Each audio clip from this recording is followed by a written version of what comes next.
வணக்கம். இன்றைக்கி நம்ம பார்க்க போகிற சமையல் என்னென்னு பார்த்தீங்கன்னா, ஒரு சூப்பரான வெயிலுக்கு இதமான வெண்டைக்காய் மோர் குழம்பு எப்படி செய்யலாங்கிறத பார்க்கலாம். இந்த மெத்தடில் செஞ்சு பாருங்கள். டேஸ்ட் நல்லா அட்டகாசமாக இருக்கும். வாங்க அந்த மோர் குழம்பு எப்படி செய்யலாங்கிறத பார்க்கலாம். இப்போ ஒரு பேன் எடுத்துக்கலாம். 1 டீஸ்பூன் போல் எண்ணெய் விட்டுக்கலாம். இப்போ அதில் ஒரு 50 கிராம் அளவுக்கு வெண்டைக்காய் நல்லா கழுவிட்டு காஞ்சதுக்கப்புறமா நறுக்கி வச்சுருக்கேன். இந்த சைஸுக்கு ரொம்ப பொடியெல்லாம் கட் பண்ண வேணாம். இதை சேர்த்துக்கலாம். அதை சேர்த்து வதக்கி எடுத்துக்கலாம். இப்போ அந்த சைடு வெண்டைக்காய் வந்து வதங்கிட்டு இருக்கு. இதில் வந்து 1 டீஸ்பூன் போல் வர கொத்தமல்லி, அதாவது தனியாக விதை வந்து நல்லா ஒரு 10 நிமிஷம் ஊற வச்சு வச்சுருக்கேன். அப்படியே அந்த தண்ணியோடு சேர்த்துக்கலாம். நான் வந்து கொஞ்சம் தான் தண்ணி ஊற்றி வச்சுருக்கேன், அதனால் அந்த தண்ணியோடு அப்படியே சேர்த்துட்டேன். அதே மாதிரியே 1 டீஸ்பூன் அளவுக்கு துவரம் பருப்பு, இதுவும் 10 நிமிஷம் ஊற வச்சு வச்சுருக்கேன். அதாவது டேபிள் ஸ்பூன் வச்சுருந்தீங்கன்னா 1 டேபிள் ஸ்பூன் வச்சுருங்க, அந்த அளவு வச்சுருந்தீங்கன்னா அதில் 1/2 டேபிள் ஸ்பூன் எடுத்துக்கோங்க, கரெக்டாக வரும். அதே மாதிரி 1 டீஸ்பூன் போல் பச்சரிசி. இப்போ இதில் 1 டீஸ்பூன் போல் சீரகம், இது கூடவே 1 டீஸ்பூன் மஞ்சத்தூள், இது கூடவே காரத்துக்கு சின்னதாக ஒரு வரமிளகா, சிவப்பு வரமிளகா, 3 பச்சை மிளகா, காரம் எவ்வளோ தேவையோ அதுக்கு தகுந்த மாதிரி சேர்த்துக்கோங்க. அது கூடவே சின்னதாக ஒரு துண்டு இஞ்சி, இதோட 3 வெங்காயம் சேர்த்துக்கலாம். சின்ன வெங்காயம் சேர்த்திங்கன்னா டேஸ்ட் நல்லாயிருக்கும். இது வந்து ஆப்ஷனல் தான், இல்லைன்னாலும் பரவாயில்ல, சேர்த்திங்கன்னா நல்ல ஒரு டிஃப்ரெண்ட்டான டேஸ்ட் கிடைக்கும்.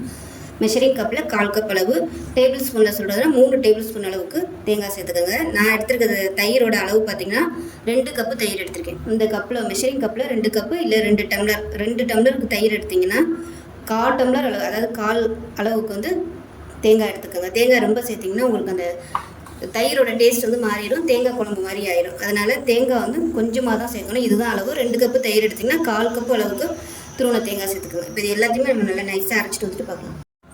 இப்போ வெண்டைக்காய் நல்லா வதங்கிடுச்சு. இதை வேறு பிளேட்டுக்கு மாற்றிக்கலாம். இப்போ பேன் எடுத்துக்கலாம். இதில் வந்து தேங்காய் எண்ணெய் சேர்த்துக்கலாம். மோர் குழம்பு தேங்காய் எண்ணெயில் செஞ்சிங்கன்னா தான் வாசனையாக இருக்கும். இப்போ பாருங்கள், தயிர் வந்து 2 கப் அளவுக்கு தயிர் எடுத்திருக்கேன். இப்போ நம்ம அரைச்சி வச்சுருக்க அந்த தேங்காய் பேஸ்ட் வந்து இதோட கலந்துக்கலாம். நான் வந்து கொஞ்சம் கெட்டியாகவே அரைச்சிட்டேன். கொஞ்சம் தண்ணி ஊற்றி மிக்ஸ் பண்ணிவிட்டு இதோட சேர்த்துக்கலாம். சேர்த்துட்டு இதோட நல்லா கலந்து விட்டுடலாம். ஸோ குழம்பு வந்து உங்களுக்கு எந்த அளவுக்கு திக்னஸ் வேணுமோ அதுக்கு தகுந்த மாதிரி நம்ம அட்ஜஸ்ட் பண்ணிக்கலாம். ஸோ இந்த அளவுக்கு இருக்கட்டும். கொதிக்கும் போது கொஞ்சம் கெட்டியாகும். ஸோ இந்த அளவுக்கு இருக்கணும். இப்போ எண்ணெய் நல்லா சூடாயிடுச்சு. 1 டீஸ்பூன் கடுகு சேர்த்துக்கலாம். 1 டீஸ்பூன் போல் சீரகம் சேர்த்துக்கலாம். 2 வரமிளகாய் சேர்த்துக்கலாம்.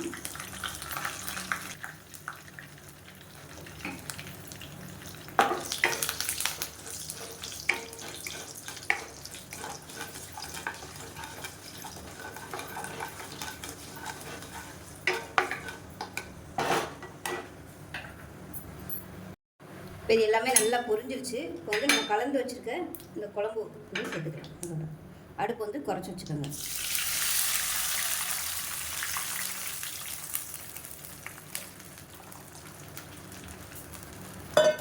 நல்லா குறைச்சி வச்சுக்கலாம். குறைச்சி வச்சுட்டு கலந்து விட்டுருங்க. கலந்து விட்டுட்டு நம்ம வதக்கி வச்சுருக்க இந்த வெண்டைக்காயத்தை சேர்த்துக்கலாம். சேர்த்துட்டு கலந்து விட்டுக்கலாம். ஒரு 2 நிமிஷம் கை விடாமல் கலந்துகிட்டே இருங்க.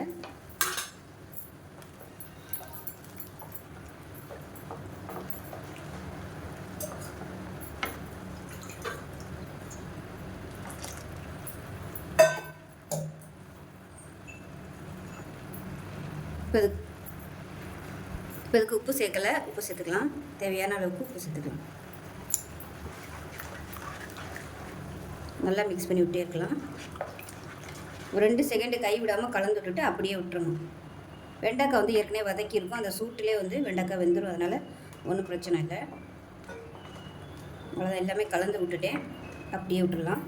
இப்போ பார்த்திங்கன்னா ஓரம்லாம் அப்படியே நுரக்கட்ட ஆரம்பிச்சிருச்சு. இந்த ஸ்டேஜில் அமர்த்திடலாம். அவ்வளோதான்.